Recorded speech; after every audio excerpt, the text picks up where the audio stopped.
Okay, so the second video for my friend, but anyone else of course can feel free to use these as they're starting out their collection. So I'm going over today the basics of what you're going to need to start your army. The reason why I'm focusing on a Black Templar Codex right now is because your codex, or your army book if you're playing fantasy, is one of the key things you're going to need regardless of whatever else you're doing. The rulebook helps, but at your local game stores, a lot of players will bring their rulebook along, and if you're just getting into it, it can be rather pricey, but it's essential that you have a copy of your codex. So in this case, it's the Black Templar. So let's move on to the next thing here. Primer. All models come as that bland gray, and it tends not to take paint very well. I use black primer myself. There is white primer and a various amount of other colors out there that you can use. I find that black gives a far deeper, richer color than anything else you're going to need, so I would suggest, if you're just starting out, to use a black primer. It's easier to cover up any mistakes you feel you've made, and it's generally one of the best adhering primers on the market out of all of the ones that GW produces. Then we've got things like a basic hobby knife, generally just an X-Acto knife sort of blade. Helps get rid of all the flashing and excess material on your models, and helps you cut down anything that you need to when you're building the models themselves. To aid in this, you should also grab yourself a set of angle cutters.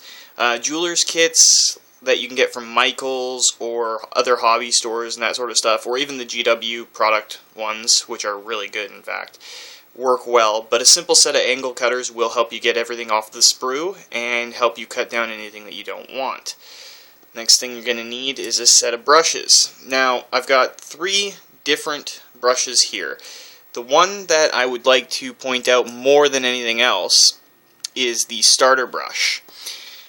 It's got a nice tip, though this one is relatively well worn and well used, showing you how much I use it. Starter brushes are one of the most effective ways when you're beginning painting. They've got a fine enough tip that they will allow you to do all the detail work, but they're broad enough that they allow you to get models out in a fairly decent amount of time. Then you can move up to things like detail brushes. If you notice, it's got a much finer tip, and it's meant for small, insignificant details on your model.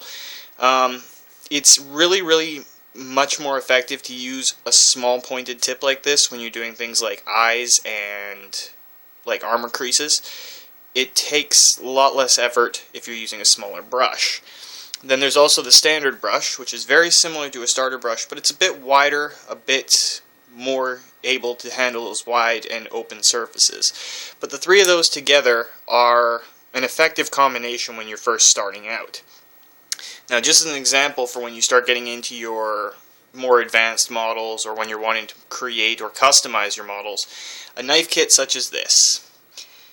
It's a little imposing at first, and the amount of blades you have in there, you probably won't use all of them, at first at least.